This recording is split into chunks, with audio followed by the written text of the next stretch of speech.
Hello everyone, मेरा नाम है शौर्य और आज की इस वाली वीडियो में मैं बात करूँगा कुछ ऐसे पैरामीटर्स की जिन पर आपको अपना डेटा चेक करना है before plugging your data in your machine learning model. ठीक है, तो इस वीडियो की जो थीम होगी, अगर मैं इसकी बात करूँ तो हम डेटा के बारे में बहुत सारी बातें करेंगे एंड इस वीडियो में मैं बहुत सारी आपको इन्फॉर्मेशन दूंगा।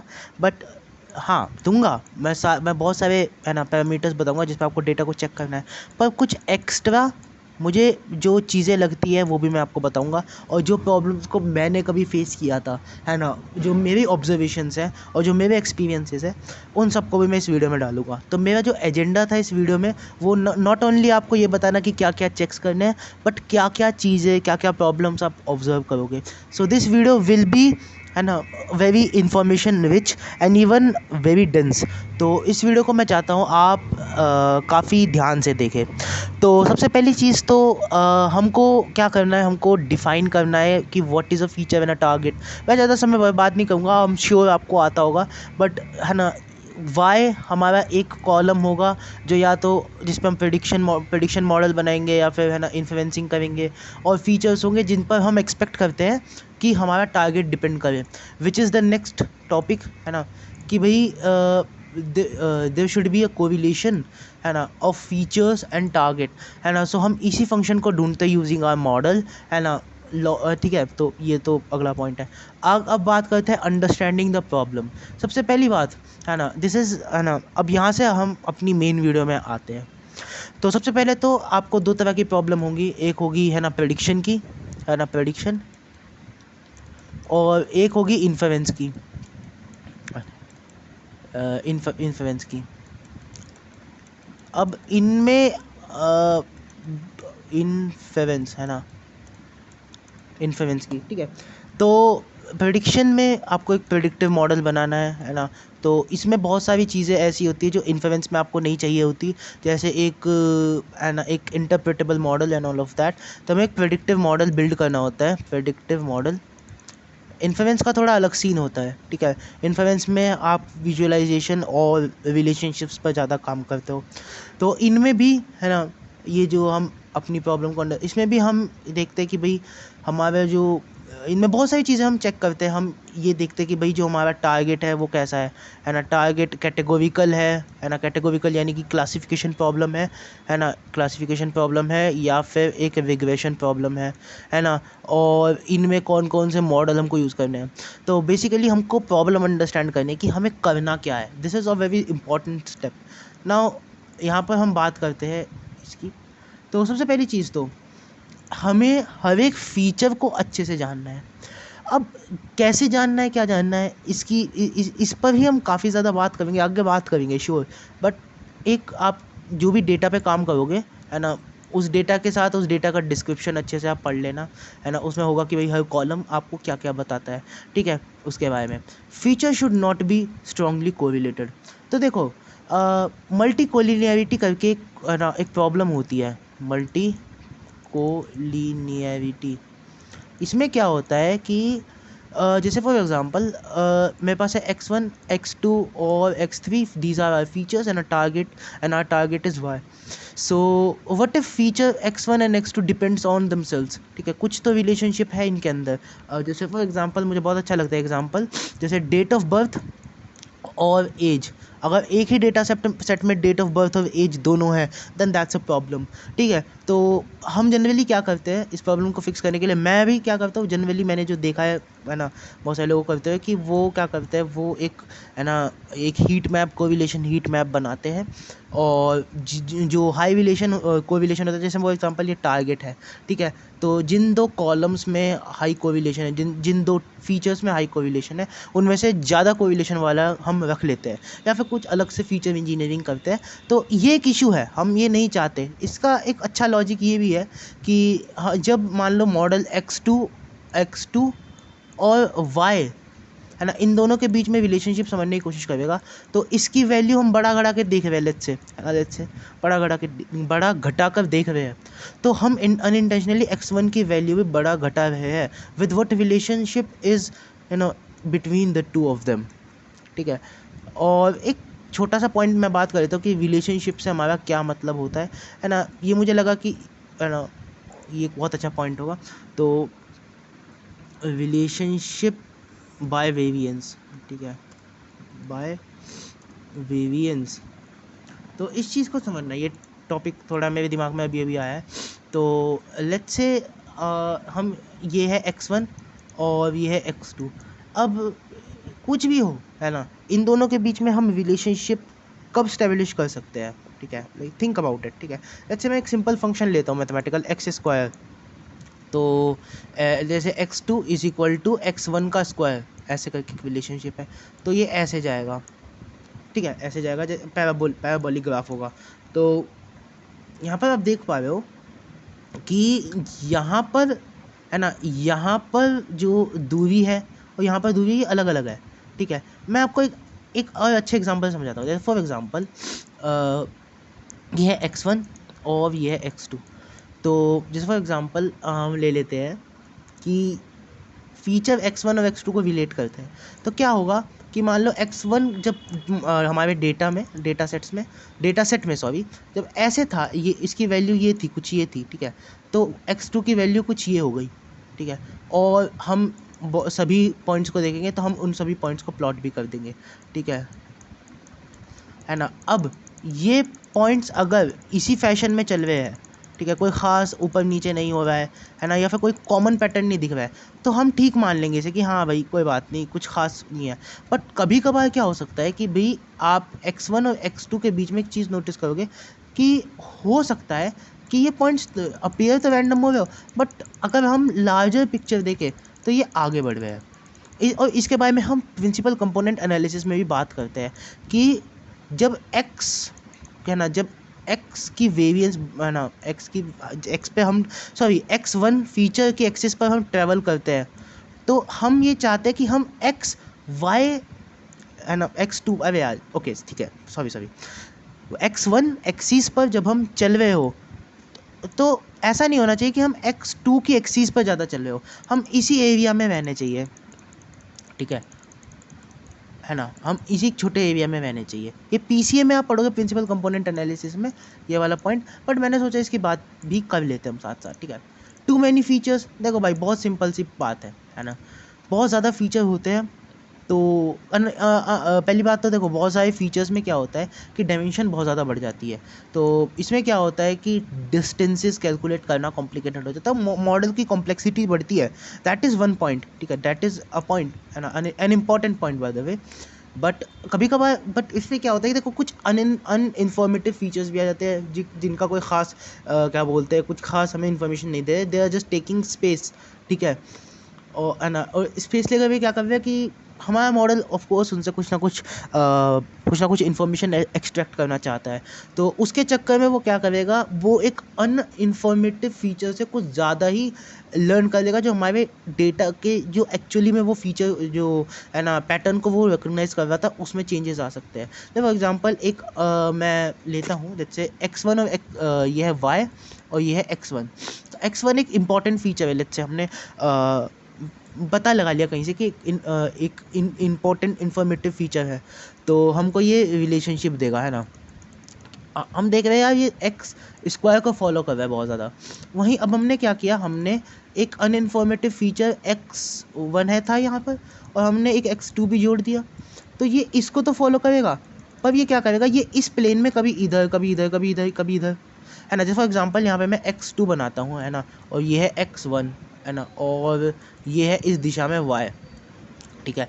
तो क्या करेगा, ये ऐसे तो ऊपर जाना चाहेगा, पर ये क्योंकि बहुत ज़्यादा कोरिलेटेड नहीं है, और मैंने कहा था अनइन्फॉर्मेटिव और कम कोरिलेटेड का मतलब होगा कि जब हम पहली एक्सिस पर ज़्यादा ट्रेवल करेंगे तो दूसरी एक्सिस पर हम उतना ट्रेवल नहीं करेंगे। तो ये क्या करेगा, ये हमारे डेटा पॉइंट्स को ऐसे ऐसे इसी रेंज में इधर उधर कर देगा, तो हमारे मॉडल की जान पूछकर एक्यूरेसी कम हो जाएगी, ठीक है। और अगर हम कॉम्प्लेक्स मॉडल पे काम करेंगे, जैसे फॉर एग्जांपल डिसीजन ट्री वगैरह, तो उसमें क्या होगा, ये उससे लर्न करने की कोशिश करेगा, और वो डेंजरसली, है ना, अगर देखो ओवर फिटिंग, है ना, ओवर फिटिंग और नॉर्मल फिट का काफ़ी कभी कभार ग्रे एरिया होता है, स्पेशली इन डिसीजन ट्री जैसे मॉडल बहुत ग्रे एरिया होता है, समझना काफ़ी हार्ड होता है। तो उसके अंदर क्या कर सकता है, वो इस अनइन्फॉर्मेटिव फीचर से सीख कर हमारे डेटा में गड़बड़ कर सकता है बेसिकली, ठीक है। जब बहुत ज़्यादा फीचर होते हैं तो multi collinearity is a problem, and another problem is this one that I am talking about.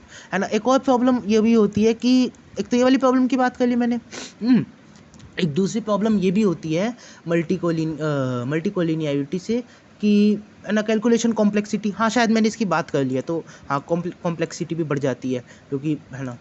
आगे बात करते हैं, अब हम बात करते हैं normal distribution and homoscedasticity. Homoscedasticity, I think आप प्रोनाउंसिंग इट राइट।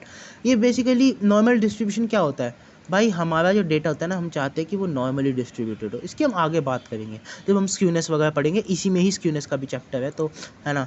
होमोस्केडास्टिसिटी की ऊपर हम बात करें तो बेसिकली जब हम एरर को प्लॉट करते हैं तो हमारे मन में गोल होता है कि एरर जो होता है ना वो किसी भी फीचर, किसी भी कॉलम का किसी भी कॉलम से रिलेट ना करे basically, that's an one thing we have to take care of.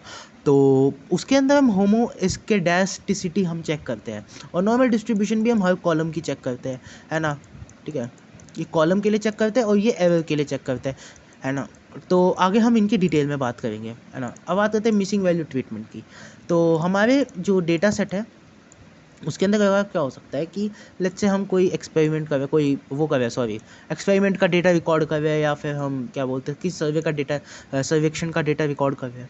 तो हो सकता है कि हमारे पास कोई डेटा वैल्यू ना हो यहाँ पर, तो बाकी कॉलम्स में है तो यहाँ पर एक नल वैल्यू हो, और ये आपको ऑलमोस्ट हर जगह दिखेगा, हर डेटा सेट में दिखेगा, ठीक है। तो है ना, अब इसको कैसे ट्रीट करते हैं, बहुत सारे मेथड्स होते हैं। इम्प्यूटेशन, है ना, इम्प्यूटेशन में भी हम क्लासिफिकेशन प्रॉब्लम में, सॉरी क्लासिफिकेशन, हाँ क्लासिफिकेशन में बोलते हैं, कैटेगोरिकल कॉलम में अलग तरह से करते हैं इम्प्यूटेशन, और न्यूमेरिकल में अलग तरह से करते हैं, है ना, न्यूमेरिक में अलग तरह से करते हैं।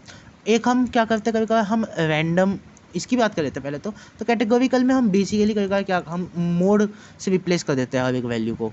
इसमें इशू क्या है इसकी बात करेंगे, और न्यूमेरिक में हम मीन से रिप्लेस कर देते हैं, इसमें क्या प्रॉब्लम है इसकी बात करते हैं। सबसे पहले बात तो जो नॉर्मल डिस्ट्रीब्यूशन है, एक नॉर्मल डिस्ट्रीब्यूशन की बड़ी स्पेशल बात है। हम नॉर्मल डिस्ट्रीब्यूशन से एक चीज़ बहुत इंपॉर्टेंट पता लगती है, और इसकी मैं बात करता हूँ। तो इसका मैं एक नया पेज बना के बात करता हूँ, इम्पोर्टेंस ऑफ नॉर्मल डिस्ट्रीब्यूशन, ठीक है, नॉर्मल डिस्ट्रीब्यूशन, है ना। इंपॉर्टेंस ऑफ नॉर्मल डिस्ट्रीब्यूशन की क्या होता है, देखो जब भी मैं इसे ऐसे देखता हूँ पर्सनली कि हमारा डेटा नॉर्मली डिस्ट्रीब्यूटेड होना चाहिए, पर हम जब चेंज करें अपने डेटा में कुछ भी, जैसे मिसिंग वैल्यू इंप्यूट करें तो, या मिसिंग वैल्यूज़ में छेड़खानी करें, हमारा गोल होता है कि जब हम चेंज डेटा सेट का क्या बोलते हैं नॉर्मल डिस्ट्रीब्यूशन निकाले तो वो सेम इसको ही ट्रेस करना चाहिए, इसके जैसा ही होना चाहिए। जैसे फॉर एग्जांपल मैंने कैटेगोरिकल में मोड से रिप्लेस कर दिया, तो ये अगर उठ रहा है इट्स अ प्रॉब्लम, और मीन से रिप्लेस करेंगे न्यूमेरिक में तो then we will also see the same. अगर ऐसा नहीं होता है तो ठीक है, और अगर ऐसा होता है तो जब हम मिसिंग वैल्यूज़ को हैंडल करते हैं तो हम क्या करते हैं, हम एक दूसरा तरीका होता है कि हम रैंडम वैल्यूज़ को डाल देते हैं, random from the rest of the data points that we have. इससे क्या होता है, बड़े डेटा सेट में जनरली ये होता है ना, कि बड़े डेटा सेट में क्या होता है, एक सेकंड, बड़े डेटा सेट में क्या होता है कि जब हम रैंडम लेते हैं, छोटे में भी हो जाता है बट बड़े में बहुत ज़्यादा हम देखते हैं। बड़े में तो ज़्यादातर मैं पर्सनल एक्सपीरियंस से कहूँ तो मैं रैंडम, है ना, रैंडम वैल्यूज़ को इम्प्यूट करता है, ऐसे नहीं रैंडम कुछ भी नहीं रैंडम, बट अगर कैटेगोरिकल कर रहा हूँ तो मैं भी जितनी भी कैटेगरीज है वो, है ना, और न्यूमेरिक कर रहा हूँ तो, है ना, उस रेंज में जिस रेंज में हमारा डेटा जाता है ना, और यहाँ पर जनरली मैं आउटलायर वगैरह को हटा देता हूँ, that's what I personally do, ठीक है, क्योंकि एनोमली डिटेक्शन में फिर वो जो डेटा पॉइंट जो असल में आउटलायर था भी नहीं वो भी आ जाता है। तो इसकी जब हम बात कर लेते हैं नॉर्मल डिस्ट्रीब्यूशन की, तो रैंडम जब हम इम्प्यूट करते हैं तो बहुत गज़ब तरीके से मैंने जो देखा है वो इसके ऊपर ही रहता है। एक अगला होता है भाई, हम एक मॉडल को शायद उसको माइस बोलते हैं ना, माइस से हम क्या करते हैं, हम बाकी जो डेटा पॉइंट्स है उनसे इम्प्यूट करा देते हैं, उनसे ट्रेन करते हैं, है ना, बाकी पॉइंट्स को, और उसको फिर हम प्रेडिक्ट करते हैं। तो वो एक काफ़ी कॉम्प्लेक्स मॉडल है ना, तो उसकी मैं बाद में कभी कोई वीडियो बना दूंगा, उसकी बात करूँगा, ठीक है। तो missing values treatment, missing values को हमें ट्रीट करना है, ठीक है। मिसिंग वैल्यूज़ को हमें ट्वीट करना है। तो एक चीज़ की और बात कर लेते हैं, मिसिंग वैल्यूज़। हमें देखो, मिसिंग वैल्यूज़ ट्वीट करते वक्त, है ना, हमारा गोल ये होना चाहिए कि वो डेटा का जो वो है ना, क्या बोलते हैं उसको, एसेंस, वो ना खो जाए। और बहुत बड़े डेटा सेट में अगर रोज़ कम है ना, जिनके अंदर नल वैल्यूज़ है, तो उनको डिलीट करना एक बहुत अच्छा ऑप्शन रहता है। But only if and only if जो वो, मतलब हम ऐसा कर सकते हैं ना कि जो वो है ना, वो है ना, वो है उसमें, मतलब मान लो 10,000 डेटा पॉइंट्स हैं और उसमें मान लो 50, है ना, ऐसे वो है जिनमें, है ना, नल वैल्यूज़ है, तो हटा दो, कोई ख़ास, है ना, कुछ होगा नहीं, we will lose some data, but, है ना, I think it's a good option. Another is कि कॉलम को हटा दो जिन कॉलम में बहुत बहुत ज़्यादा, है ना, मिसिंग वैल्यूज़ है। जैसे मैंने बहुत पहले, मुझे याद है, मैंने इसको जब फर्स्ट टाइम यूज़ किया था इस वाले तरीके को, वो था जब मैं एक डेटा सेट पे काम कर रहा था, तो वो था हाउस प्राइस प्रेडिक्शन। तो मुझे आज तक याद है, देखो बहुत पहले मैंने कभी काम किया था, तो उसमें एली करके एक, है ना, एक कॉलम होता है, उसमें बहुत सारी मिसिंग वैल्यूज़ थी, तो वो मैंने पूरा ही हटा दिया था। ठीक है, और मुझे याद कैसे, इसकी मेरी भी मेमोरी है कि मैंने गलती से ना जो टारगेट था वो ही हटा दिया था भाई। तब मैं सबसे पहले पहले उसी मॉडल पे काम किया था, तो जो टारगेट हट गया था ना, तो 2-3 दिन तक दिमाग ख़राब रहा मेरा, है ना। तो उससे मेरी मेमोरी है। बट हाँ, मैंने ये पहला वहाँ यूज़ किया था कि कॉलम में जब बहुत ज़्यादा ही, है ना, नल वैल्यूज़ है, तो फिर कोई फ़ायदा नहीं होता। एक और होता है KNN इम्प्यूटर। वो के नियरेस्ट नेबर एल्गोरिथम का प्रयोग करता है ना। तो ये सब हमारे डिफरेंट मेथड्स होते हैं। नाउ अगला है आउटलायर और एनोमली डिटेक्शन। हाँ, सॉरी, आउटलायर के अंदर हम ये दो डिफरेंट चीज़ों की बात करते हैं, एनोमली डिटेक्शन प्रॉब्लम और नॉइज़। नॉइज़ होती है नॉइज़, सिंपल एज दैट, बस। नॉइज़ नॉइज़ की ही होती है। ओके, मैं कंफ्यूजिंग क्यों कर रहा हूँ इससे, सॉरी। नॉइज़ वो होती है जो डेटा में प्रॉब्लम, दिक्कत ला रही है और हमें कोई इन्फॉर्मेशन नहीं दे रही है, इन्फॉर्मेशन नहीं दे रही। ये बड़ा बेकार सीन है, ठीक है, रिकॉर्ड हो रहा है ना, हाँ।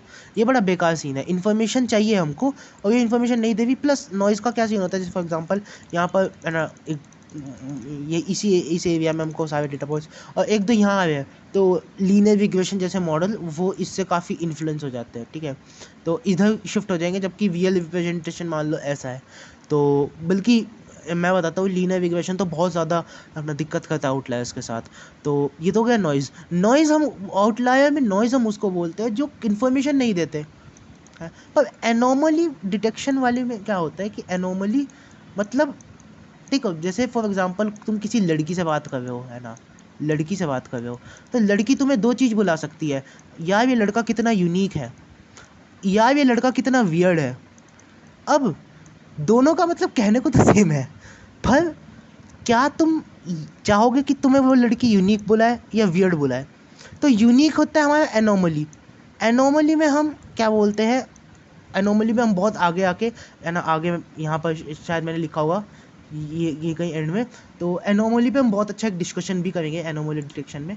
हालांकि यहाँ पर तुम समझ जाओ। और एक होता है वियर्ड होती है हमारी नॉइज़, बेसिकली जो कबाड़ा होता है। तो इत पे कैसे काम करते हैं, it's a, there are a lot of things to talk about, है ना। जैसे कैपिंग हो गया, कैपिंग में क्या करते हैं हम, जो बार प्लॉट है जैसे फॉर एग्जांपल, तो इसकी जो 95th परसेंटाइल है, क्वार्टाइल है शायद, फर्स्ट क्वार्टाइल है और जो थर्ड क्वार्टाइल है ना, उनको हम माइनस कर देते हैं, ठीक है, वो सब होता है। और उसको रिप्लेस कर देते हैं, है ना, विद, सॉरी माइनस नहीं करते, सॉरी मैं क्या बोल रहा हूँ, है ना। जो इसके बाहर आउटलायर्स होते हैं उनको हम रिप्लेस कर देते हैं। इससे दिक्कत क्या होती है कि जब हम बहुत ज़्यादा करते हैं तो हमारा डिस्ट्रीब्यूशन डिस्टर्ब हो सकता है ना, और हमारा डेटा ना चाहते हुए भी, क्या बोलते हैं, गलत तरह से ट्रेन हो सकता है। तो वो सब इश्यूज आते हैं, ठीक है। ये अपने आप में बहुत बड़ा टॉपिक है, अभी मुझे लगता है बहुत ज़्यादा बात नहीं करूँगा मैं।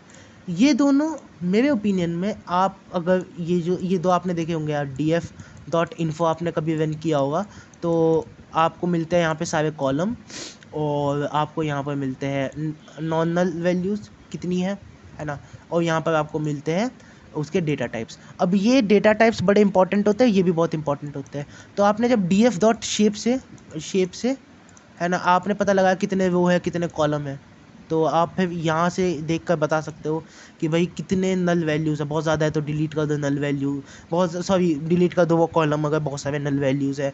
तो वो सब चीज़ें हम एनालाइज कर सकते हैं। और मेरा थॉट प्रोसेस अगर मैं आपको बताऊँ, तो मैं ऐसे सोचता हूँ कि अगर बहुत ही कम है है ना, बहुत ही कम नल वैल्यूज़ है।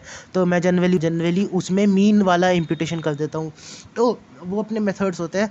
इसको आपको देखने का ये जो है, इसको देख कर भी आपको बहुत अच्छी इन्फॉर्मेशन मिल जाएगी। एक चीज़ और है, अगर मुझे ऐसा लगता है कि भाई बहुत जैसे फॉर एग्जांपल 25% अगर मुझे लगता है डेटा खाली है, तो मैं KNN का यूज़ करता हूँ, या मैंने एक दो बार माइस का भी यूज़ किया था। ठीक है, माइस का भी यूज़ किया था, है ना। और यहाँ पर हमको बताया था कि डेटा टाइप, तो कभी कभी ऐसा होता है कि कैटेगोरिकल होकर भी वो न्यूमेरिकल, हाँ, न्यूमेरिकल की श्रेणी में आ जाता है। और जैसे एज वगैरह है, तो एज क्या है, वो भाई इंटीजर टाइप की जगह हमारा जो फ्लोट टाइप होता है उसमें होता है।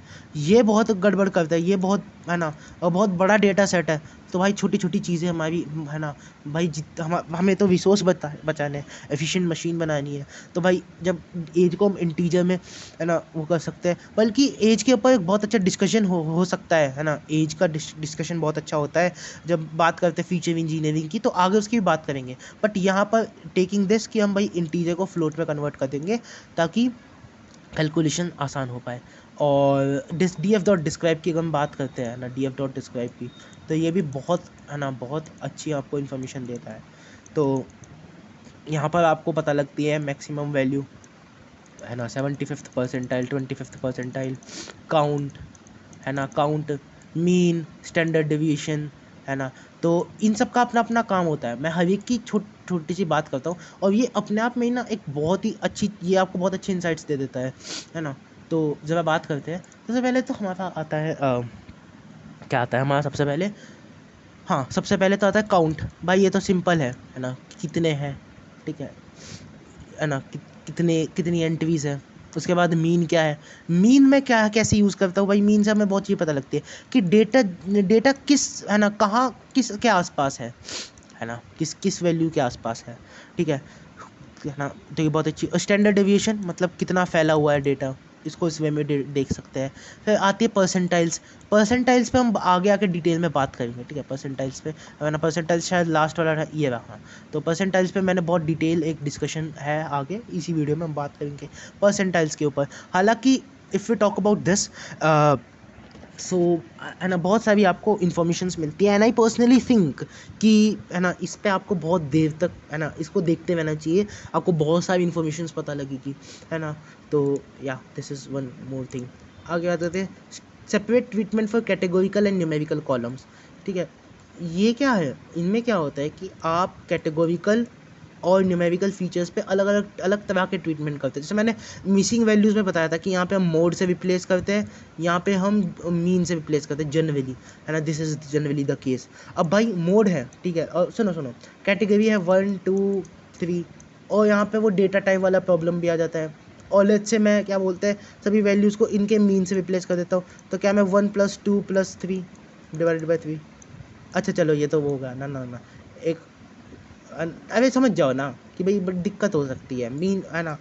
जब हम कैटेगोरिकल को मीन से रिप्लेस करेंगे, ऐसा नहीं कर सकते, ठीक है, ऐसा नहीं कर सकते। तो ठीक है, तो कैटेगोरिकल का और न्यूमेरिकल का ईडीए में भी मैं एक्चुअली अगला वीडियो इसी टॉपिक पे लाऊंगा, है ना। अगले वीडियो ये है ना, तो अगले वीडियो मैं इसी टॉपिक पे लाऊंगा, ईडीए में इन दोनों को डिफरेंट वे में कैसे एनालिसिस करते हैं, प्लॉट्स कैसे बनाते हैं, इनके प्लॉट्स कैसे, का बिहेवियर क्या होता है, ये किस तरह से हमें उनके प्लॉट्स इन्फॉर्मेशन देते हैं। तो इनका एक अलग ट्रीटमेंट होता है, तो इनको आप, इन कॉलम्स को आप अलग तरह से ट्रीट करो, ठीक है। तो, है ना, तो जैसे हाँ, जैसे फॉर एग्जांपल हमें मान लो कभी कभार हमें मान लो न्यूमेरिकल फीचर्स पे हमें कुछ एनालिसिस करना है, तो उनको सेलेक्ट करने के लिए हम क्या करते हैं, सेलेक्ट अंडरस्कोर डी टाइप और एक्सक्लूड, है ना, न्यूमेरिकल, अगर हमें कैटेगोरिकल पे काम करना है ना, कैटेगोरिकल कॉलम्स पे, ठीक है। हाँ, तो आगे बात करते हैं स्क्यूनेस की। स्क्यूनेस क्या होता है कि हमारा जो नॉर्मल डिस्ट्रीब्यूशन है वो इधर आ रखा होता है। इसका बहुत बड़ा इशू क्या होता है कि यार ये भी बहुत इंपॉर्टेंट इन्फॉर्मेशन है, बट जब हम ऊपर भी आउटलायर से बन जाते हैं, ये जो एरिया है ये हमारे मॉडल पे दिक्कत डालता है ना। ये दिक्कत वाला पॉइंट बहुत अच्छा है, ये दिक्कत डालता है। दिक्कत कैसे डालता है, देखो दिक्कत क्या ऐसे डालता है कि एक तो ये आउटलायर की तरह बिहेव करता है, ये इम्पोर्टेंट भी है ना। और अगर हम इसको ना हटाए तो ये मॉडल जो है उसको अपनी तरफ खींच लेता है। तो इसको हम लॉग ट्रांसफॉर्म, स्क्वायर ट्रांसफॉर्म ये सब लगा के, स्क्वायर रूट ट्रांसफॉर्म वगैरह लगा के हम इसको ऐसे लाने की कोशिश करते हैं नॉर्मल डिस्ट्रीब्यूशन के साथ, गॉसियन नॉर्मल वाला डिस्ट्रीब्यूशन, ठीक है। स्टैंडर्डाइजेशन एक बहुत इंपॉर्टेंट पॉइंट है, और मैंने शायद स्पेलिंग गलत लिखी है स्टैंडर्डाइजेशन की, हाँ जेड के साथ था, ओके जो भी है। हाँ, तो स्टैंडर्डाइजेशन की अगर हम बात करें तो स्टैंडर्डाइजेशन आप ऐसे समझ लो, अभी df डॉट डिस्क्राइब में जाते हैं जरा, है ना, इस वाले में। यहाँ पर मैंने आपको कहा था ये बहुत इंपॉर्टेंट है, यहाँ पर इनकी इंपॉर्टेंस बहुत अच्छे से पता लगती है, ठीक है। कैसे, इस चीज़ को समझना। मैं क्या करता हूँ कि मुझे डेटा को स्टैंडर्डाइज करना है नहीं करना है, इसको कैसे पता लगाते हैं। तो एक चीज़ समझना, जब मैंने df डॉट डिस्क्राइब रन किया डेटा पे, है ना, df डॉट डिस्क्राइब, ठीक है, df डॉट डिस्क्राइब रन किया, तो मुझको एक यहाँ पर कॉलम मिलेगी talking about the mean of the data. अब मान लो x1 फीचर है, वो है मान लो हाइट, ठीक है, नहीं है ना, मान लो हाइट है, तो हाइट अब मुझे देखो सेंटीमीटर्स में नहीं पता, फीट में पता होती है, हाइट का एग्जांपल नहीं लेते, है ना, ठीक है। लेट्स से मेरे पास यहाँ पे एज है x1 is equal to as, तो ये 1 से 100 की रेंज में होगा। तो मान लो भाई मीन आ गया 50, अगर मान जैसे जनरली कैंसर डेटा सेट में यही होता है मीन, है ना, सभी डेटा पॉइंट्स का, पर ये रेंज बात करिए, रेंज है, ये रेंज है x1 की, ठीक है। तो रेंज कैसे पता लगती है भाई, एक तो थोड़ा कॉमन सेंस की भाई एज है, तो एज तो 1 से 100 के बीच में ही होगी, है ना, और उनका मीन है, तो ये बताइए 50 आया, तो यार हाँ 50 के आसपास की वैल्यूज़ ही है। अगला है x2, ये है सैलरी। अब सैलरी अगर हम निकालेंगे तो भाई सैलरी की रेंज तो हो सकती है 10,000 से, है ना, करोड़ों में, लाखों में, सॉरी, अगर पर मंथ की बात करते हैं लाखों में हो सकती है, ठीक है। अब x3 है, मान लो x3 करके एक फ़ीचर है ना, x3 करके एक फ़ीचर है, वो है वर्क एक्सपीरियंस का। तो इसकी जो रेंज होगी वो क्या होगी, 1 से लेकर लेट्स से 1 से लेकर 20, भाई 20 साल का एक्सपीरियंस है ना, ऐसा कह सकते हैं। तो दिक्कत अब क्या आती है कि जैसे सैलरी वाला है, अब जब मॉडल जैसे लेट्स से फॉर एग्जांपल हम लीनियर रिग्रेशन ही ट्रेन कर रहे हैं, तो इसका हमें वेट बढ़ाना होगा बहुत ज़्यादा, ठीक है ना, क्योंकि आप इस चीज़ को लो, ये इसकी रेंज इतनी है, तो लेट्स से एक डेटा पॉइंट पर भी है 10,000, है ना, वही एक पॉइंट पे एक डेटा पॉइंट पे 20,000, ठीक है, एक डेटा पॉइंट है 20,000, तो इनके बीच का डिफरेंस कितना है 10,000 का। वही इसी डेटा पॉइंट पर इसी पोजीशन पर एक्सपीरियंस का अंतर कितना होगा, 1 का 2 का। तो स्टैंडर्ड यहाँ पे दिक्कत क्या होती है कि हमारा मॉडल इसकी तरफ खिंच जाता है, इसको जब हम ट्रेन करते हैं तो हम इसको ज़्यादा वैल्यू असाइन कर देते हैं। तो जब हम ट्रेन कर लेट्स से हमारा प्रेडिक्टिव फंक्शन है beta not plus beta I x I plus beta 2x2 plus beta 3x3, तो इसको हमें इसकी जो बीटा 2 होगा इसकी वैल्यू ना चाहते हुए बहुत बढ़ जाएगी, इसकी वैल्यू, है ना, ये एज एक्सपीरियंस का है, तो इसकी वैल्यू ना चाहते हुए बहुत कम होगी, ठीक है। तो यहाँ पे क्या होगा, मॉडल इससे ज़्यादा सीखेगा, ये बहुत बड़ी दिक्कतें होती है। तो हम क्या करते हैं, पहली बात स्टैंडर्डाइज करना है कि नहीं, इसे कैसे चेक करते हैं, सिंपल है भाई, मीन निकालो। तो इसका आया मीन 50, इसका आया मीन भाई 2 लाख, इसका मीन आया जी 2, तो इनको हमें स्टैंडर्डाइज करने की ज़रूरत है। मीन को मैं इस ऐसे नज़रिए से भी देखता हूँ कि मीन हमको ये बताता है डेटा पॉइंट्स किस वैल्यू के आसपास है, बस, है ना, और ये एक आइडिया दे देता है, एक आइडिया हमको दे देता है। तो स्टैंडर्डाइजेशन हम क्या करते हैं, स्टैंडर्डाइजेशन में हम क्या करते हैं, हम डेटा को हम अब फॉर्मूले पे बात नहीं कर रहा, मैं जानबूझ के बात नहीं कर रहा फॉर्मूले वगैरह पे, बस आप इतना समझ लो कि ये इसी प्रॉब्लम को फिक्स करने के लिए होता है। आगे बात करते हैं, हम बात करते हैं इम्बैलेंस, क्योंकि मैं इस पर देखो बहुत लंबा डिस्कशन कर सकता हूँ, ठीक है, कि ये कैसे अफेक्ट करता है, हम इसे क्यों यूज़ करते हैं, बहुत इंटरेस्टिंग हो सकता है, but we have to talk about a lot of these points, है ना। तो आगे बात करते हैं इम्बैलेंस की। इम्बैलेंस क्या होता है कि let's say we are working on a categorical data, है ना, categorical problem, sorry classification problem. So what can possibly happen is that कि अगर हम काउंट प्लॉट करेंगे, प्लॉट हमारे टारगेट का, तो हो सकता है कि एक क्लास के लिए डेटा बहुत ज़्यादा हो और एक क्लास के को सीखने के लिए डेटा कम हो। बेसिकली लेट्स से कैटेगरी से 0 और 1, है ना। तो 1 के लिए डेटा कम है बहुत ज़्यादा, 0 के लिए डेटा बहुत ज़्यादा है, ठीक है।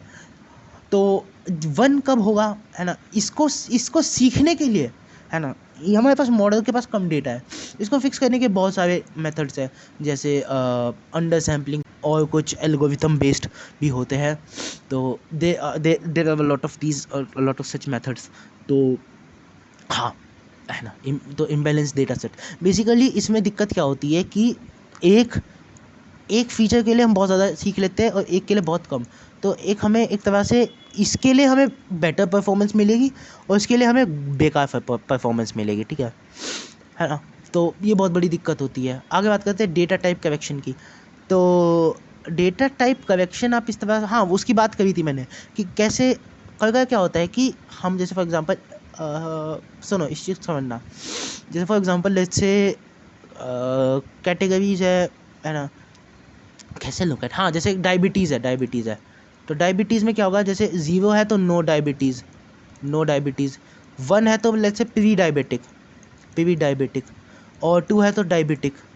तो क्या है कि ये अब जब हम इसका df.info करेंगे तो हमको क्या मिलेगा भाई, ये इंटीजर टाइप में होंगे, ऐसा भी हो सकता है फ्लोट टाइप में भी हो जाए।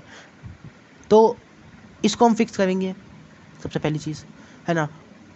तो ठीक है, ये यही होता है डेटा टाइप। तो डेटा टाइप को हमें कलेक्ट करना है बेसिकली, डेट वाला डेटा टाइप है ना। अगर डेट है तो उसमें से हमें वैल्यूज एक्सट्रैक्ट करके डेट है ना हमको वो करनी है। जैसे फॉर एग्जांपल डेट है हमारे पास स्ट्रिंग में, तो उसको डेट टाइम वाले टाइप में कन्वर्ट करना है। या फिर हम फीचर इंजीनियरिंग करके उन तीनों को सेपरेट भी कर सकते हैं, डेट को और है ना मंथ को और ईयर को। और जहाँ तक कि डेट हमारी काम नहीं आती तो उसे डिलीट भी कर सकते हैं, तो कि ताकि हमारे फीचर्स कम हो पाए। और हम क्या कर सकते हैं, कैटेगोरिकल कर सकते हैं कि इसको मंथ को, ताकि हम जो है एक सीजनल बिहेवियर देखें हमारे टारगेट का। वो सब है ना, वो सब बातें बहुत लंबा डिस्कशन हो सकता है इस पर भी। हम बात करते हैं लीकेज की। लीकेज 2 तरह से होता है ना। पहला तरीका होता है लीकेज का कि भाई किसी तरीके से हमारे फीचर्स में ही टारगेट स्टोर है डायरेक्टली, है ना, डायरेक्टली। एक चीज़ और है कि आपने ट्वेन टेस्ट स्प्लिट ढंग से नहीं किया, है ना, है ना। तो फीचर ये भी लीकेज का एग्जांपल है। तीसरा है भाई ये भी हो सकता है कि डेट ऑफ बर्थ और एज, है ना। For example date of birth, है ना, एक फीचर बन गया और एज बन गया टारगेट, है ना, टारगेट। तो ये तो भाई कुछ हद से ज़्यादा ही क्लोजली रिलेटेड है। तो ये बहुत ही एक्सेप्शनली वेल परफॉर्म करेगा even on the test data. But पर ये कि भाई डेट ऑफ बर्थ के बेसिस पर भी पूरा मॉडल ट्रेन हो गया। तो ये भी लीकेज का एग्जांपल है, ठीक है। अगर बात करते हैं डुप्लीकेट, तो भाई रोज डुप्लीकेट है ना, रोज डुप्लीकेट है, ठीक है। तो कॉलम्स डुप्लीकेट है, तो है ना उन पे काम करना, ज़्यादा बात नहीं करेंगे। कंसिस्टेंट यूनिट्स, भाई आप मुझे एक बात बताओ, मान लो एक हाइट का डेटा सेट है, जैसे अब मैं ही हूँ, मुझे ये नहीं पता कि सेंटीमीटर में हाइट कैसे निकालते हैं, है ना। मुझे वही फीट में ही आता है निकालना, है ना। मैं अपनी हाइट भी फीट में ही जानता हूँ, 6 फीट 1, ठीक है। तो मुझे सेंटीमीटर में नहीं पता कैसे निकालते हैं। अब क्या कर सकता हूँ भाई, मैं कुछ डेटा पॉइंट सेंटीमीटर में, कुछ डेटा पॉइंट फीट में है, तो फीट वालों को हम एक्सट्रैक्ट करके उन्हें सेंटीमीटर में कन्वर्ट करेंगे, या whatever is better for our data set.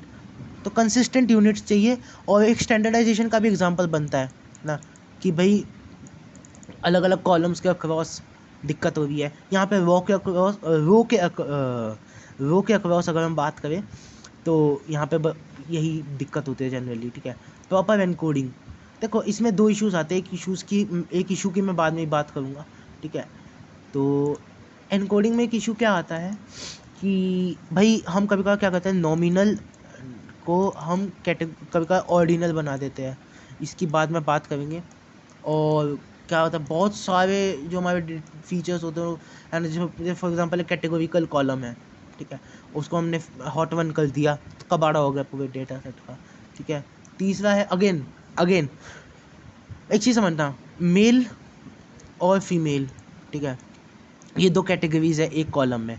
तो हमने इसको हॉट 1 एनकोड कर दिया, तो मेल का एक अलग कॉलम बनेगा और फीमेल का एक अलग कॉलम बनेगा, ठीक है ना, ऐसे। भाई मुझे एक बात बताओ, ये दोनों क्लोजली रिलेटेड नहीं है कि जब मेल 0 है फीमेल 1 है, तो ये तो मल्टी कोलिनियरिटी का केस हो गया, तो इसे हटा दो, ठीक है, इसे हटा दो, फीमेल वाले को सिर्फ मेल वाले को हॉट 1 एनकोडेड रख दो, ठीक है, 0 1 के उसमें तरीके में, तो ये भी हो सकता है। तो मैं कोल्ड एनकोडिंग जब हम करें तो बड़ी सोच समझ के करनी पड़ती है एनकोडिंग, कि किस तरह की एनकोडिंग करनी है।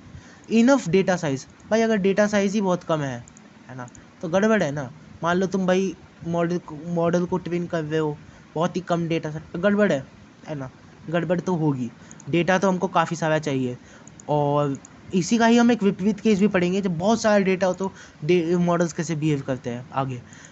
वेरिएंस ऑफ फीचर, तो भाई फीचर मैंने बात भी करी थी कि फीचर क्या होता है, जब हम एक फीचर, ये है फॉर एग्जांपल फीचर, ये है टारगेट, ठीक है, तो इनका हाई कोरिलेशन होना चाहिए, तो जब हम इस पर ट्रैवल करें तो हमें इस पर भी ट्रैवल करना चाहिए, और आपस में मल्टी कोरिलेशन नहीं होना चाहिए। तो यही होता है एक वेरिएंस ऑफ फीचर, ठीक है।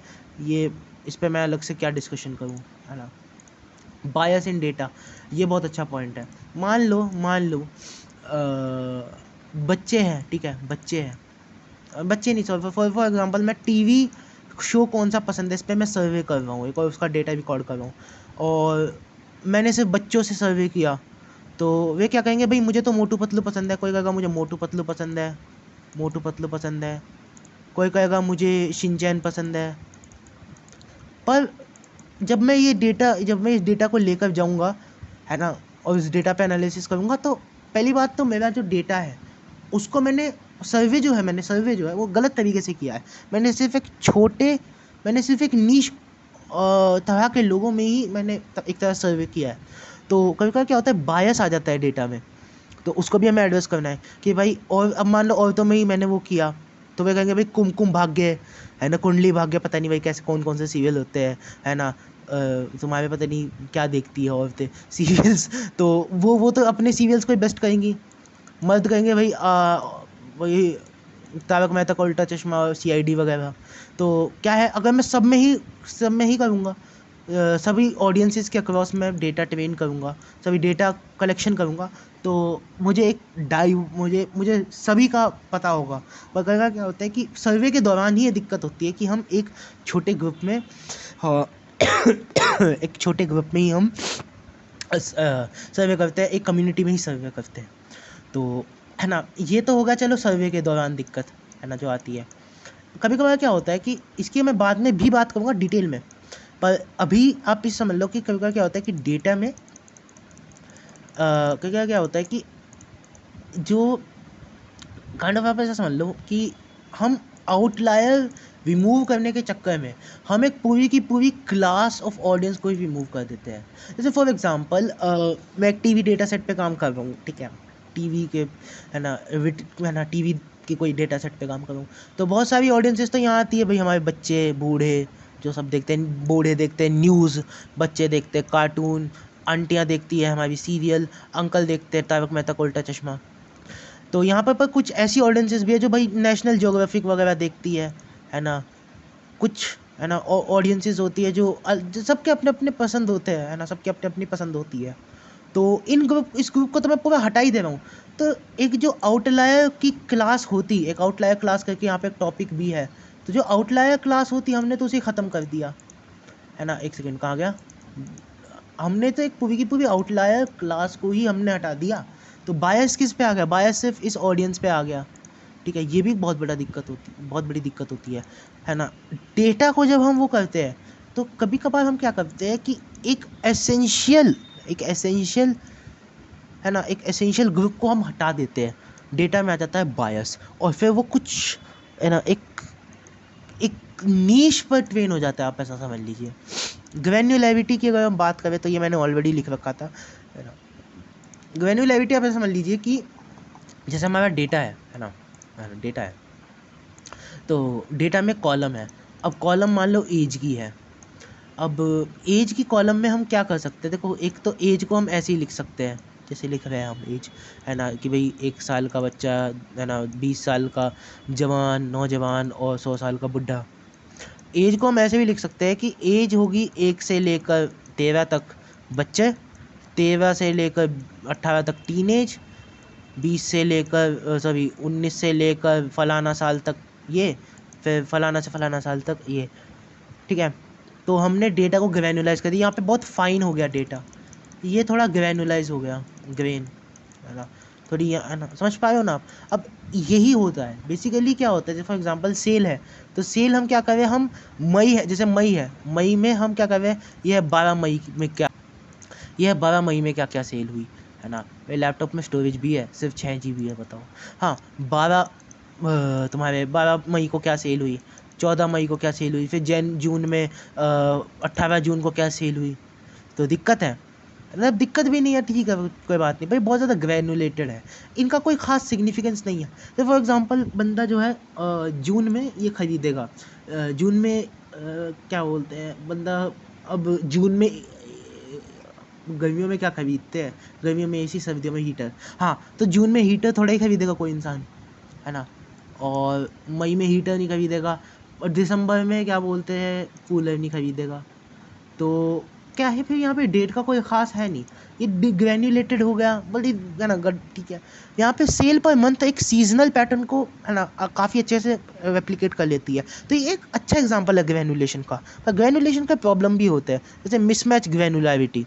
फॉर एग्जांपल मैंने इसे ग्रैनुलेट कर दिया और अपने डेटा को टारगेट को ग्रैनुलेट नहीं किया, ठीक है। चलो ये कैटेगोरिकल ना उसमें भी ले सकते हैं कि कैटेगरी बन गई यहाँ पर अगर मैंने ग्रैनुलेट कर दिया तो यहाँ पे मुझको डेटा उनको भी ग्रैनुलेट करना पड़ेगा, बाकी है ना टारगेट को ग्रैनुलेट कर। तो अगर मिसमैच हो गई ग्रैनुलैरिटी तो गड़बड़ हो जाएगी। अगला है पैरामीटर ऑफ ग्रैनुलैरिटी। इसको आप ऐसा समझ लो कि हम किस पैमाने पे ग्रैनुलैरिटी कर रहे हैं, बताओ मुझे। जैसे मैंने यहाँ पे चलो डेट हटाकर सिर्फ मंथ के पैरामीटर पे हमने ग्रैनुलैरिटी कर दी, है ना। पर कभी कभार क्या होता है कि दिक्कत हो जाती है। मान लो मैं क्या बोलते हैं इसी समझना, एज को आप कहोगे एज को हमें ग्रैनुलाइज कर लेना चाहिए, अच्छी बात है। पर जब हम डायबिटीज़ जैसे डेटा सेट पे काम करते हैं तो हमें पता होता है कि 1 साल के बच्चा, है ना, 1 साल के बच्चा, 2 साल का बच्चा, ठीक है, ये कोई ख़ास होंगे, ये होंगे ही नहीं, है ना भाई, होते होंगे। अब तो खैर इंडिया में बहुत ज़्यादा हो रहा है डायबिटीज़ का, बच्चे भी डायबिटिक हो रहे हैं, बट जनरल केस की तो समझ जाओ यार मेरा पॉइंट क्या है। तो एज भले ही कहने को एज है, पर इसका जो जनरल रेंज है वो यही होगी कि 30 से लेकर, है ना, 80 के बीच में। इसको ग्रैनुलाइज करने का क्या फ़ायदा, कर भी दिया तो फिर तुम कैसे ग्रैनुलाइज करोगे, क्या 30 से 40, 40 से 50, 50 से 60 क्यों करोगे, क्या फ़ायदा मिल जाएगा। तो ये भी है कि हम किस पैमाने पे ग्रैनुलाइज कर रहे हैं। आगे बात करते हैं, जैसे कैंसर है, कैंसर तो हर एक को हो सकता है, 1 साल के बच्चे को भी हो सकता है, ना करे, है ना, भगवान ना करे, और बुढ़े को तो होता ही है, खैर। तो पर ये एक यहाँ पे ग्रैनुलाइजेशन का पॉइंट बनता भी है। क्लासिफिकेशन, रिग्रेशन और ग्रे एरिया। मेरा ये पर्सनल ऑब्जर्वेशन है कि एज जो होता है ना, ये बड़ा स्पेशल फीचर होता है, क्योंकि ये कभी कभार क्लासिफिकेशन भी बन जाता है, सिनेरियो पे डिपेंड करता है, कभी कभार रिग्रेशन भी बन जाता है, ग्रे एरिया भी होता है। जैसे ये एक तरह का ग्रे एरिया मैं मान के चल रहा हूँ। तो ग्रेनुलाइजेशन का एक अच्छा फ़ायदा क्या होता है, एक पॉजिटिव क्या होता है कि ग्रे एरिया ख़त्म कर देता है ना। रिग्रेशन है, मान लो रिग्रेशन है, बट ऑलमोस्ट क्लासिफिकेशन है। जैसे एज, भाई age is a very good example, और तुम्हारा क्या बोलते हैं month is a very good example. तो हम मंथ को भी ग्रेनुलाइज करके क्या कर सकते हैं कि summer season, winter season, spring, बारिश का मौसम, फलाना मौसम। सो आई होप यू अंडरस्टैंड। तो ये ग्रे एरिया ख़त्म कर दिया जाता है ना। ग्रेनुलाइजेशन बहुत अच्छा होता है। टू फाइन में होता है आउटलायर्स, है ना, बहुत दिक्कत होती है कि भाई वो बहुत ज़्यादा ही फाइन है तो आउटलायर्स भी। अब मान लो कोई इंसान है, ठीक है, चलो मेरे पास कोई ख़ास एग्जांपल है नहीं इसका, कोई इंसान है ना, तो बंदा मान लो मई में हीटर खरीद रहा है, अब उसकी गैस ख़त्म हो गई, वो हीटर पे रख के चाय बनाएगा। तुमने बनाई होगी ना, ये हीटर होता है, यहाँ पे तार रहती है, इसके ऊपर चाय, इसके ऊपर तुम वो रख देते हो गैस का। तो मान लो वो उससे उस पर चाय बनाने के लिए ख़रीद रहा है मई में, तो वो एक तो भगवान मैं क्या बोल रहा हूँ डुप्लीकेशन का बहुत बड़ा दिक्कत होता है, और है ना इंजीनियर्ड ग्रैनुलैरिटी से। हाँ, जैसे यहाँ पे मैंने बात कही कि डेट से हम सिर्फ मंथ निकाल सकते हैं, तो ये इंजीनियर्ड ग्रैनुलैरिटी होती है, क्योंकि डेटा में ऑलरेडी ग्रैनुलैरिटी होती है। आगे group data is an example of granularity basically, ठीक है, कि हम डेटा को ग्रुप कर देते हैं। इनकन्सिस्टेंसीज सिंपल है भाई, जैसे इंसुलिन का एक डेटा सेट था, उसमें तो भाई बहुत ज़्यादा था ये, है ना। वो तो खैर था ही, शायद एक टॉय डेटा सेट था, तो उसके अंदर भी जनरली ये क्या है कि ऐसे हो सकता है कि भाई NYC है ना ऑल कैपिटल, और NYC है ना स्मॉल लेटर में, न्यूयॉर्क, ये तीनों एक अलग क्लासिफिकेशन में आ जाए, तो ये तो भाई गड़बड़ कर देगा। अब बात करते हैं फीचर रिडंडेंसी की। भाई वही है, एज और डेट ऑफ बर्थ है। तो एज है, तो एज की तो भाई एक सेकंड, कितनी लंबी हो गई वीडियो भाई, 45 मिनट की हो गई वीडियो। हाँ, एज है और डेट ऑफ बर्थ है, तो भाई तुम इतना समझ लो कि एज और डेट ऑफ बर्थ, ठीक है, ये दोनों एक साथ रहने का क्या फ़ायदा है। हम सिर्फ एज का यूज़ कर लेते हैं, क्योंकि डेट ऑफ बर्थ से हमारा मॉडल खुद एज नहीं है ना एक्सट्रैक्ट कर देगा इन अ वे, तो इसका भी कोई ख़ास फ़ायदा नहीं है, ठीक है। मतलब ये हटा देंगे, इनमें से एक हटा देंगे, ठीक है। डेट ऑफ बर्थ जी जनरली हम हटा देते हैं, तो हाँ, अगर सीजनल कैरेक्टर को फॉलो करना है तो हम मई वगैरह निकाल देते हैं, पर वही है, यहाँ पे हम वो सेल थोड़ा ही देख रहे हैं, हम एज देख रहे हैं, हाँ, तो ह्यूमन की एज, ठीक है, तो उसमें हम डेट, इट डिपेंड्स यार, इट डिपेंड्स एक्चुअली, ठीक है। आगे बात करते हैं बाइनरी फीचर्स की। तो बाइनरी में क्या होता है, 1 0 क्लास 1 क्लास, है ना। तो इनमें क्या होता है, इनमें भी यही अपनी दिक्कतें होती है, ठीक है, कि भाई कैसे बहुत ज़्यादा चांस है कि इम्बैलेंस डेटा सेट हो जाए, ठीक है।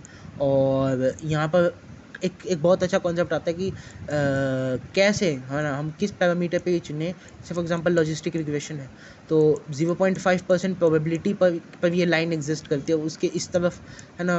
लेट्स से भाई कोई डेटा पॉइंट है, उसकी प्रोबेबिलिटी है 0.52, तो वो तो वन की कैटेगरी में आ जाएगा, पॉजिटिव, है ना, इस तरफ लेंगे तो लेट्स से पॉजिटिव, इस तरफ लेंगे नेगेटिव, तो नेगेटिव पॉजिटिव पॉइंट की कैटेगरी में आ जाएगा।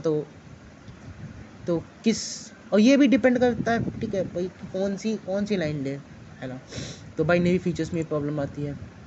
डेटा वर्जनिंग आप समझ लो, इसकी हम पाइपलाइन में बात करेंगे, ठीक है, पाइपलाइन में अच्छे से बात करेंगे। इफेक्ट, हाँ, इंटरेक्शन इफेक्ट, फीचर इंजीनियरिंग का ये बहुत अच्छा एक कंसेप्ट है। तो इसमें क्या होता है, जैसे मैं क्या कर रहा हूँ, मैं अलग अलग फीचर से एक नया फीचर बना रहा हूँ, तो ये सब ऐसा समझ लो। और देखो अब इस चीज़ को समझना, फॉर एग्ज़ाम्पल, ठीक है, हम बात करते हैं जॉब डेटा सेट की, कि जॉब लगी कि नहीं लगी। अब उसमें एक फ़ीचर ये है कि बंदे का जो कॉलेज कोर्स था, डिग्री कोर्स था, मान लो डिग्री पर भी जॉब लगेगी, तो कॉलेज कोर्स था वो कब ख़त्म हो गया। और एक कॉलम है कि उसे कितने ईयर्स का एक्सपीरियंस है ना, एक्सपीरियंस है। और वाई में है कि उसको जॉब लगी कि नहीं लगी। अब दिक्कत क्या हो सकती है कि कॉलेज कोर्स मान लो उसका ख़त्म हो गया, डेट है, date of end of college course, तो ऐसा करके मान लो कॉलम है कि जिस दिन कॉलेज कोर्स एंड हुआ उस दिन का, है ना, मैं लिख देता हूँ यहाँ पर, आजा भाई, हाँ, डेट ऑफ एंड ऑफ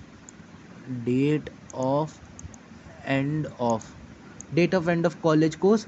तो एक सेकेंड, सॉरी, हाँ, तो date of end of college course, तो कॉलेज कोर्स मान लो ख़त्म हो गया लेट्स से 2025 में, और है ना, और बंदे को मान लो ये डेट जिसका डेटा सेट है ये मान लो 2040, है ना, मान लो भविष्य में चले गए, तो उस बंदे को ईयर्स ऑफ एक्सपीरियंस है सिर्फ 6 साल का, तो पूछेंगे नहीं इतने समय से कहाँ थे, क्या कर रहे थे, ठीक है। तो मान लो बीच में वो कुछ करने लगा होगा, है ना, तो उसकी वजह से उसने जॉब वॉब छोड़ दी हो, तो उसके पास एक्सपीरियंस कम है, तो even if he has a college degree, है ना, he will not get the job. अब इससे हम एक नया फीचर इंजीनियर कर सकते हैं। हम क्या कर सकते हैं, है ना, end of course minus experience, और इससे हम गैप, है ना, कंस्ट्रक्ट कर सकते हैं। ऑफ कोर्स ये अरिथमेटिक फॉर्मूला नहीं होगा, बट मैं आपको एक आइडिया दे रहा हूँ कि ऐसे समझ लो कि कोर्स ख़त्म होने से अब तक कितने साल हो गए और एक्सपीरियंस कितने साल का है, उनको माइनस करेंगे तो हमें गैप मिल जाएगा, और गैप जितना ज़्यादा होगा जॉब ना मिलने का चांस उतना ज़्यादा होगा। ऐसे से मतलब समझ जाओ कि इंटरेक्शन इफेक्ट कैसे काम करता है। तो इसका और इसका जब हम इसको साथ लाए इन अ वे, हमने इनके अंदर कोई अरिथमेटिक रिलेशनशिप एस्टेब्लिश करके एक नया कॉलम बनाया, फीचर इंजीनियरिंग करी हमने इसके साथ, तो हमको एक बड़ा गज़ब फिनोमिनन मिला कि हमने एक नया फीचर बनाते गैप आउट ऑफ नथिंग, और उस गैप फीचर से हम काफ़ी अच्छे से इसे रिलेट कर पा रहे हैं। तो I hope you understand what I mean by that, कि हमने क्या किया, हमने एक हम इन दोनों का इंटरेक्शन इफेक्ट है कि जब इन्होंने इंटरेक्ट किया इन फीचर्स ने, तो हमें क्या एक गज़ब चीज़ मिली, फीचर इंपॉर्टेंस। तो वही है, वही वाले पॉइंट की भाई क्या बोलते हैं, फीचर, हमें इंपॉर्टेंट फीचर्स को कंसिडर करना चाहिए, है ना, फालतू में एक्स्ट्रा फीचर्स नहीं लेने चाहिए। यूज़ ऑफ पाइपलाइंस, ये बहुत अच्छा टॉपिक है ना, बहुत डिटेल वाला टॉपिक है। इसको आप ऐसे समझो, कि हम मॉडल ट्रेन कर रहे हैं, ठीक है।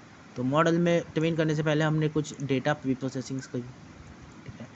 तो ऐसा देखो, तो सबसे पहली चीज़ क्या है कि यहाँ पर हम ऐसा कर सकते हैं कि हमने मान लो 4 स्टेप्स किए, ये 4 नहीं लगे हुए, हमने 4 स्टेप्स किए हर एक में, है ना, हर एक ये स्टेप्स है, ठीक है, ये एक तरह से स्टेप्स है। तो पहले मान लो हमने स्टैंडर्डाइज किया, है ना, फिर हमने मान लो हॉट वन इनकोडिंग करी, फिर हमने मिसिंग वैल्यूज़ को उल्टा बोल दिया, सॉरी। तो पहले तो हमने क्या करा, हमने मिसिंग वैल्यूज़ ट्वीट करी, फिर हमने स्टैंडर्डाइज किया, हॉट वन इनकोड किया, और फिर हमने कुछ और किया। अब इनके अपने अपने टाइप्स होते हैं, जैसे फॉर एग्जांपल हम क्या कर सकते हैं, हम यहाँ पे मान लो इम्बैलेंस फिक्स किया, तो इम्बैलेंस में हम स्मूथ का यूज़ कर सकते हैं, या फिर हम क्या बोल सकते हैं, हम क्या कर सकते हैं, हम रैंडम ओवर सैम्पलिंग का यूज़ कर सकते हैं।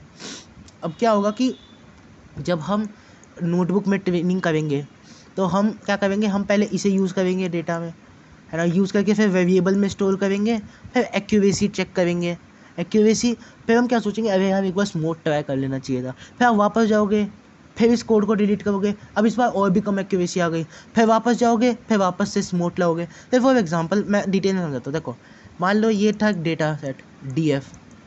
अब DF में तुमने मान लो लगा दिया smooth, sorry random sampler, let's say random sampler, ठीक है, और एक्यूरेसी आई मान लो 60, और फिर तुमने सोचा नहीं, हम क्या करते हैं, हम स्मूथ लगाते हैं। तो आपने क्या करा, आप वापस आए, आपने इसको हटाया, आपने डेटा जो ट्रेन कर रखा था, है ना, जो आपने ये फिट ट्रांसफॉर्म वगैरह किया था, उसको हटा के आपने स्मूथ लगाया, फिर किया, अब मान लो आ गई 55, तो अब आप वापस जाओगे, फिर वापस आप रैंडम सैम्पलर लगाओ। वो सब चीज़ों का अकाउंट रखना इतना मुश्किल है, तो हम क्या करते हैं, हम एक पाइपलाइन बना देते हैं, जिसमें हमने क्या करा, हमने रैंडम सैम्पलर से भी एक हमने बेसिकली एक पाइपलाइन बना दी। एक ये पाइपलाइन ऐसे है कि इसमें डेटा जाएगा और ऐसा ट्रेन होकर निकलेगा। तो हम क्या करेंगे, हम मान लो यहाँ पर रैंडम ओवर सैम्पलर हमने लगा दिया, हम क्या करेंगे, हम इसको हटाकर ये लगा के देख लेंगे, और हर एक कॉम्बिनेशन को ट्राई करके हम वो अपनी एक्यूरेसी चेक करेंगे। तो पाइपलाइन बहुत हेल्पफुल होती है, मैंने कहा इसकी बात करते हैं। वैसे ऑनेस्टली ये डेटा चेक्स का पार्ट नहीं है, बट ये अपने आप में एक बहुत फैसिनेटिंग तरीका है। एनीवेज बात करते हैं हम नॉन लीनियर कोरिलेशन की। भाई हम पियर्सन का यूज़ करते हैं जो कोरिलेशन लीनियर कोरिलेशन निकालता है, बट कभी कभार नॉन लीनियर कोरिलेशन भी एग्जिस्ट करता है ना, हमारी नाक के नीचे नॉन लीनियर कोरिलेशन एग्जिस्ट करता है। जैसे मेरे मन में पर्सनली एक एग्जांपल है, जैसे ID है, तो ID है ना, लेट्स से तो कोई गवर्नमेंट जॉब का कर रहा है, ठीक है। तो इस चीज़ को समझना, मान लो ID है बंदे की 1 2, अब बहुत सारे एम्प्लॉयज़ हैं, मान लो 10,000 हो गए। अब कोई गवर्नमेंट जॉब है, तो ID मान लो ऐसे लगी है कि जो सबसे पहला एम्प्लॉय आया था जॉब के लिए उसको 1 मिला, है ना, उसको 1 क्या बोलते हैं, उसको 1 मिली ID। और 10,000वां एम्प्लॉय आया है जॉब में अप्लाई करने के लिए जैसे लगी, उसका 10,000 ID है। तो ID देखो जनरली ऐसा लगता है कि भाई एक फालतू फीचर है, बट यहाँ पर यूज़फुल है। और मान लो ऐसा क्यों है, क्योंकि भाई it depicts the years of experience. मान लो 10,000वां एम्प्लॉय आया 10 साल में, तो पहले वाले को तो 10 साल का एक्सपीरियंस हो गया। समझ पा रहे हो ना, आई होप आप समझ पा रहे हो। तो ID ना चाहते हुए भी पहली बात तो कोरिलेटेड है, और मान लो ये कोरिलेशन, अब हम मान लो कोरिलेशन प्लॉट कर रहे हैं, तो हमने मान लो ये हमारा थॉट प्रोसेस था, और अब हमने कोरिलेशन का वो ग्राफ हमने प्लॉट भी किया, तो हमको क्या पता लगता है, हमको पता लगता है कि नहीं कोरिलेटेड नहीं है। तो हम सोचते हैं अब ऐसा नहीं होगा, पर ऐसा है, पर जो रिलेशन है वो नॉन लीनियर है। तो मान लो ये सैलरी है और ये ID का रिलेशन है, ऐसे करके समझ लो। तो जब है ना कि भाई जिसको इंसान जैसे कितने ईयर्स ऑफ एक्सपीरियंस है, तो वो एक एक्सपोनेंशियल टाइप फंक्शन से है ना बढ़ रही है। तो यहाँ पर हम स्पीयरमैन और कैंडल इन तरह तरह के क्या बोलते हैं डिफरेंट टाइप्स ऑफ कोरिलेशन से भी चेक करते हैं if the data is correlating. Analysis on error, इसकी जब हम बात करते हैं, देखो हमने एक चीज़ पढ़ी थी, सबसे शुरू में ही बात करी थी मैंने इसकी, होमो इसके डैश की जी है ना, जो मेरे से प्रोनाउंस नहीं आता, हाँ होमो इसके डैस्टिसिटी, होमो इसके डैस्टिसिटी। यहाँ पे हम चाहते हैं कि एरर जो हो, ये इस पर बहुत अच्छा डिस्कशन कर सकता हूँ मैं, और जो कि मैं करूँगा अभी। ये काफ़ी इंटरेस्टिंग चीज़ है अपने आप में। तो इसे आप इस तरह समझो कि एरर है ना, एरर है। अब एरर क्या होता है, एरर पहली बात तो एरर होना चाहिए, उसका रिलेशन किसी भी डेटा और किसी भी कॉलम से नहीं होना चाहिए, किसी भी सूरत में ऐसा नहीं होना चाहिए, नॉट रिलेटेड विद है ना कॉलम। अब इससे क्या हुआ कि इसे मान लो, ऐसा समझ लो, मैं बहुत अच्छा एक एग्जांपल लाता हूँ। मान लो कोई डेटा है वो एक्स स्क्वायर की सूरत में है, और हम मान लो एक्स से इसे रिप्रेजेंट करते हैं, तो X is equal to Y cap है ना, और X square is equal to Y. अब एरर जब हम निकालेंगे तो होगा वाई माइनस वाई कैप, यानी एक्स स्क्वायर माइनस एक्स, यानी एरर जो है वो फंक्शन है किसका, एक्स स्क्वायर का, है ना, ये फंक्शन है, ठीक है। हमारा एरर जो है वो ऐसा होगा कुछ। अब एरर को प्लॉट करते हैं, एरर को यहाँ पे रेजिडुअल बोलते हैं वैसे तो, रेजिडुअल को प्लॉट करते हैं एक्स की वैल्यूज से। तो शुरुआत में एरर कम है ज़ीरो के पास, तो एरर कम होगा, फिर एरर बढ़ जाएगा बढ़ जाएगा बढ़ जाएगा, तो आप देखोगे एरर इंक्रीज़ कर, error is acting like a function. और इन रियल लाइफ में देखो, एक मैं और एक आइडिया भी आपको बताऊंगा है ना इसी एरर पे। तो देखो, पहले बात तो ये है कि वो एक ऐसा रिलेशन फॉलो कर रहा है जो ऐसे एक्स स्क्वायर की सूरत में इंक्रीज़ कर रहा है। For example a x square plus b x plus c, और हमने उसे लीनियर लाइन यानी कि अल्फ़ा एक्स प्लस बीटा से रिप्रेजेंट करने की कोशिश करी, ठीक है। तो जो एरर होगा है ना, वो एरर होगा, वो थोड़ा सा थोड़ा ऐसे ऐसे ऐसे ऐसे ऐसे ऐसे, और नेगेटिव में भी ऐसे ऐसे, एक तरह से फनल बना लेगा, ठीक है। हमें ऐसा कुछ नहीं चाहिए, हमको चाहिए हमारा एरर ऐसे हो, एक रैंडमनेस हो, बट एक इक्वल रैंडमनेस हो, ठीक है, एक पैटर्न वाली रैंडमनेस ना हो। और एक चीज़ और है ना, हाँ, तो विच एक मैं नया पेज बनाता हूँ कि what kind of error matters, ठीक है, व्हाट मैटर्स इन एरर, ठीक है। मुझे एक्चुअली कोई नाम नहीं मिला इस टॉपिक का मन में, बट ये बात बहुत अच्छी है और इस चीज़ को, जैसे फॉर एग्जांपल मैं एक लीनियर रिग्रेशन ट्रेन कर रहा हूँ, तो उसमें 2 डेटा पॉइंट्स हैं। तो ये डेटा पॉइंट मान लो है सिचुएटेड 10,000 पे, और ये है 20,000 पे। तो लीनियर रिग्रेशन लाइन उसे ऐसे ट्रेस कर रही है। तो एरर मान लो, एरर आया है ना, कितना आया है एरर, तो एरर आया होगा 10,000 माइनस 10,000 का स्क्वायर प्लस 20,000 का स्क्वायर, ठीक है, इसका स्क्वायर। तो ये बहुत बड़ा एरर है। वहीं एक डेटा सेट है जिसमें ये 2 पॉइंट्स है काफ़ी क्लोज है कंपैरेटिवली, तो ये मान लो 10 पर है, ये 20 पर है, तो एरर आया होगा 20 का स्क्वायर।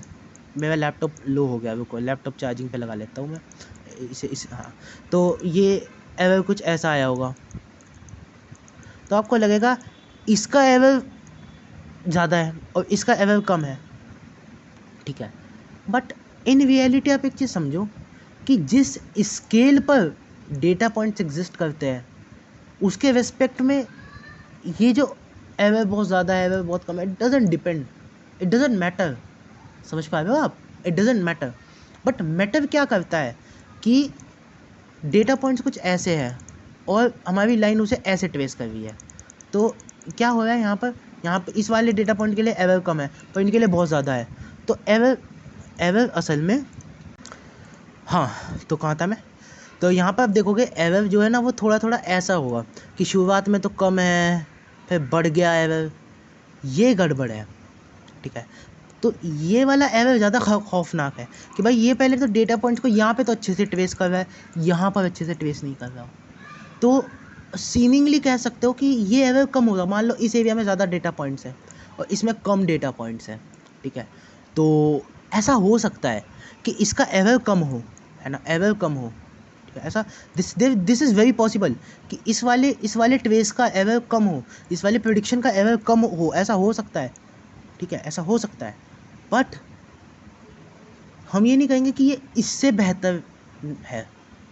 ये बहुत अच्छे से ट्रेस कर रहा है, इसका एरर सिर्फ इसलिए ज़्यादा है क्योंकि इसकी स्केल ज़्यादा है। तो एरर में ये तो मैटर करता है कि भाई कितना एरर है। मान लो ये यहाँ पर है तो भाई फिर तो और भी ज़्यादा है ना, इसकी डिस्टेंस और भी ज़्यादा बढ़ जाएगी, इसकी डिस्टेंस और भी ज़्यादा बढ़ जाएगी। तो समझ पा रहे हो ना। पर यहाँ पर एरर जो है वो ऐसे बढ़ रहा है, it is not equally distributed. यहाँ पर इन दोनों केसेस में इक्वली डिस्ट्रीब्यूटेड है ना। That's exactly what we want and that's exactly what we care about. आगे बात करते हैं क्लास ओवरलैप की। तो फीचर स्पेस में क्लासेस ओवरलैप करते हैं तो दिक्कत हो जाती है, ये बहुत हाई डायमेंशन की बात है, इसकी बाद में कभी बात करेंगे डिटेल में। Mix data types, alpha numerics. Titanic data set में मुझे याद है कि एक केबिन ऐसा था कि केबिन करके एक वो था, ठीक है। तो उसमें ऐसा था C85D21 है ना। तो C को है ना जो रूम नंबर था वो डिनोट करता था, और ये सीट नंबर कुछ ऐसा ही था, ठीक है। सीट नंबर लेट्स से, ठीक है, ठीक है। तो सीट नंबर हमारे लिए इतना रेलेवेंस नहीं रखता, पर ये थोड़ी रेलेवेंस जरूर रखता है। मान लो हम टाइटेनिक डेटा सेट ना लेकर ट्रेन डेटा सेट ले रहे हैं, तो ट्रेन का कोई एक्सीडेंट हो गया ऐसा मान लो, है ना। ट्रेन का कोई एक्सीडेंट हो गया तो जो डब्बे आगे होंगे तो कहीं टकरा गई ट्रेन, तो ये वाले ज़्यादा डैमेज होंगे या कैजुअलिटीज़ ज़्यादा होंगी, और पीछे वालों में कम होगी। और ये है C है, ये है D, तो इन पर डिपेंड कर रहा है। पर दिक्कत क्या है कि यहाँ पर जब हम इनको एनकोड करेंगे अपने मॉडल में डालने के लिए, तो ये सब अलग अलग कैटेगरीज बन जाएगी, बहुत खिचड़ी बन जाएगी। तो हम क्या करते हैं, हम ये अल्फ़ा न्यूमेरिक्स है, इसके अंदर हम इसे और इसे एक्सट्रैक्ट कर लेते हैं। इसका कोई काम है तो ठीक, नहीं तो डिलीट, और इसको हम एनकोड करके फिर हम अपने मॉडल में डाल लेते हैं, ताकि इन पर भी हमारा मॉडल ट्रेन हो जाए। तो हमें फीचर्स की तिनकियों से हमको है ना, अब मतलब है ना, तो समझ पाए ना, क्लीनिंग ऐसी काम करती है। तो ये बहुत अच्छा एक कंसेप्ट है। फीचर लीक, वही लीकेज का एग्जांपल, कि क्या कर रहे हैं कि फीचर ऐसा, फॉर एग्जांपल हमें एज प्रेडिक्ट करनी है, किसी कस्टमर की एज प्रेडिक्ट करनी है, और डेट ऑफ बर्थ उसमें ही एग्जिस्ट करती है, तो भाई फिर तो गड़बड़ है ना, वो किसी तरीके से वो जगह। हाँ, एक चीज़ और, यहाँ पर इसके दो वो है, ये दो एक साथ है ना। हाँ, इसकी एक सेकेंड। हाँ हाँ, ये दोनों टॉपिक एक साथ पढ़ाने वाले हैं, तो मैं इनको एक साथ ही रखता हूँ। तो distribution between shift between test and train. कभी कभी क्या हो सकता है कि ट्रेन टेस्ट स्प्लिट में बहुत छोटे डेटा सेट्स में होता है, बड़े में नहीं होती। This is not a problem, but still if you are have dealing with a small data set, I think this is one thing you should verify as well. तो मान लो थोड़ा सा स्क्यूनेस आ गई ट्रेन डेटा सेट में, और test में वो नहीं, सॉरी, टेस्ट में थोड़ी स्क्यूनेस आ गई, ट्रेन में नहीं आई, तो गड़बड़ है, ठीक है। हमारा ये गोल होना चाहिए कि ट्रेन टेस्ट में स्क्यूनेस भी इक्वल हो, नंबर ऑफ़ आउटलायर्स भी इक्वल हो, सब कुछ इक्वल हो। बिहेवियर की हम बात कर रहे हैं तो ऐसा होना चाहिए, जैसे यहाँ पे एक आउटलायर का बड़ा अच्छा एग्जांपल है। मान लो टेस्ट है, टेस्ट डेटा सेट में बहुत सारे आउटलायर चले गए, गड़बड़ हो जाएगी ना, गड़बड़ हो जाएगी, क्योंकि अब जो टेस्ट है वो बहुत ज़्यादा एनोमलीज पर ट्रेन हो चुका है, और हम चाहते थे कि इक्वल अमाउंट ऑफ एनोमली हो। बहुत छोटे डेटा सेट्स में, छोटे डेटा सेट्स जिनको हम न्यूरल नेटवर्क्स पे ट्रेन करते हैं, जिनसे हमें बहुत अच्छा आउटकम चाहिए होता है ना, तो उनमें हम ये चीज़ों को कंसिडरेशन में लेते हैं कि एनोमलीज भी हो, वो भी इक्वल अमाउंट में डिवाइडेड हो, ठीक है, ताकि जब हम टेस्ट करें तो वो भी गज़ब तरीके से हो जाए। दैट इज़, है ना, डिस्ट्रीब्यूशन शिफ्ट हो जाता है कभी कभार ट्रेन टेस्ट स्प्लिट करने में, है ना। तो इसकी भी हमको बात करनी है, they should be almost equal, ठीक है, they should be almost equal, है ना, क्योंकि डिस्ट्रीब्यूशन बहुत अच्छे से एक तरह से आप समझ लो बिहेवियर को रिप्रेजेंट करता है, तो बिहेवियर इक्वल होना चाहिए। आगे बात करते हैं, look for patterns in higher dimensions. ये बहुत बड़ी प्रॉब्लम हो सकती है, ठीक है, इसकी जब हम बात करते हैं तो एक सेकेंड, हाँ, अरे यार रुको एक सेकेंड, इसमें यहाँ पर क्या दिक्कत हो गई। हाँ, अब हम बात करते हैं कैटेगोरिकल, सॉरी, यहाँ पर बात करते हैं हम हायर पैटर्न्स में क्या दिक्कत होती है। तो हायर, सॉरी, एक second, let me collect my self. हाँ, तो कई बार क्या हो सकता है कि हायर डायमेंशंस में जिनको हम विजुअलाइज नहीं कर सकते, वहाँ पर डेटा एक पैटर्न फॉलो कर रहा हो और वो पैटर्न खो जाता है जब हम पीसी अप्लाई कर देते हैं, तो वो भी हमको ध्यान देना है, ठीक है। तो पीसी अप्लाई करने पर वो पैटर्न्स खो जाते हैं। जैसे मान लो कोई हाई डायमेंशन में कोई किसी हाई डायमेंशनल पॉलिनोमियल फंक्शन से हमारा डेटा अच्छे से रिप्रेजेंट हो पाया है, बट क्योंकि हम विजुअलाइज नहीं कर पाए और बहुत सारी दिक्कतें थी, तो उस वजह से गड़बड़ हो गई, है ना। इम्बैलेंस डेंसिटी, ये इम्बैलेंस डेटा सेट है, बट एक काइंड ऑफ डेटा इम्बैलेंस्ड, जैसे कैटेगोरिकल डेटा में क्या होता है, कैटेगोरिकल एक क्लासिफिकेशन प्रॉब्लम में क्या होता है कि 0 1 में होता है डेटा, तो 0 के लिए हमारे पास डेटा ज़्यादा होता है और 1 के लिए कम। यहाँ पर थोड़ा अलग है वही कि भाई कल का क्या हो सकता है कि रिग्रेशन में डेंसिटी एक एरिया में कंसंट्रेटेड हो, तो हमारे पास इस फीचर के जैसे फॉर एग्जांपल ये x1 है और ये कोई y है, लेट्स से, है ना, या y है, x2 है, जो भी है, तो यहाँ पर बहुत सारे डेटा पॉइंट इसी एरिया में कंसंट्रेटेड है। तो होगा पता है क्या कि ये जो इतना जो इतनी रेंज है x1 की और इतनी रेंज है जो x2 की, वो बहुत अच्छे से ट्रेन हो जाएंगे, बट बाकी सबका क्या, ठीक है। तो इन्हें ही हम इनबैलेंस डेंसिटी बोलते हैं। ये रिग्रेशन टाइप प्रॉब्लम में बहुत ज़्यादा हम जब इम्बैलेंस डेटा सेट की बात करते हैं तो रिग्रेशन में हम इसे इस तरह से भी दिखते हैं। Reasonable effectiveness unreasonable effectiveness on large data. तो वर्ड टू वेक करके एक मॉडल होता है जिसमें हर वर्ड को एक 300, है ना, 300 डायमेंशनल वेक्टर पे रिप्रेजेंट किया जाता है, और वो ट्रेन हुआ था गूगल न्यूज़ के, है ना, गूगल न्यूज़ के बहुत बड़े डेटा सेट पर, एंड उसमें आई थिंक 3 मिलियन वर्ड्स के लिए हमारे पास है। तो word to vec is a good example of unreasonable effectiveness on large data. बहुत बड़ा डेटा हो तो हम ये मान के चलो बहुत ही बड़ा डेटा है, तो फिर फ़र्क नहीं पड़ता मॉडल कौन सा लेवल, एल्गोरिथम कौन सा level, algorithm will perform very well, ठीक है। क्योंकि लार्ज डेटा पे ना एक बहुत स्पेशल चीज़ होती है, ये जो जितनी टेंशन्स होती है ना हमारी कि भाई हम ऐसा कर रहे हैं डेटा में, बहुत सारी दिक्कतें जब लार्ज डेटा होता है ना तो उसमें हमारी ख़त्म हो जाती है। उसमें बहुत सारे इफ़ेक्ट्स जो होते हैं वो नलीफाई हो जाते हैं। अगर कहा तो अगर बहुत बड़ा डेटा सेट है तो आपको आउटलायर भी ट्वीट करने की कोई ख़ास ज़रूरत नहीं पड़ती। आगे बात करते हैं इशू ऑफ हाई कार्डिनलिटी। बहुत ज़्यादा ही हमारे पास कैटेगरीज है इन अ कैटेगोरिकल, है ना, कॉलम, तो दिक्कत है ना। तो वो भी एक बहुत बड़ा इशू आ जाता है। ओवर क्लीनिंग, हम डेटा में कभी कभी क्या करते हैं, क्लीनिंग के नाम पर हम सब अप्लाई कर देते हैं, है ना। जैसे मैंने मान लो ये सारे पॉइंट्स की बात करी, आपने भाई सारे ही पॉइंट्स पे, है ना, डेटा को कंपेयर कर दिया, भाई ये तो ऐसा फॉलो ही नहीं कर रहा है, तो डेटा क्या होगा, बहुत हद से ज़्यादा क्लीन हो गया। वो भी गड़बड़ है क्योंकि क्लीनिंग के वक्त ना हम कुछ डेटा लॉस करते हैं, कुछ हम अपनी तरफ से उसके अंदर बिहेवियर इंड्यूस कर देते हैं। जैसे फॉर एग्जांपल हम मीन से रिप्लेस कर रहे हैं, तो ना चाहते हुए भी हम मीन के जो पीक है उसको बढ़ा दे रहे हैं, है ना। वो मीन बहुत सारे जो डेटा पॉइंट्स है जो असल में वास्तव में नहीं पता क्या है, तो मतलब तुम समझ पाए हो ना कि हम बहुत ज़्यादा क्लीनिंग नहीं चाहते।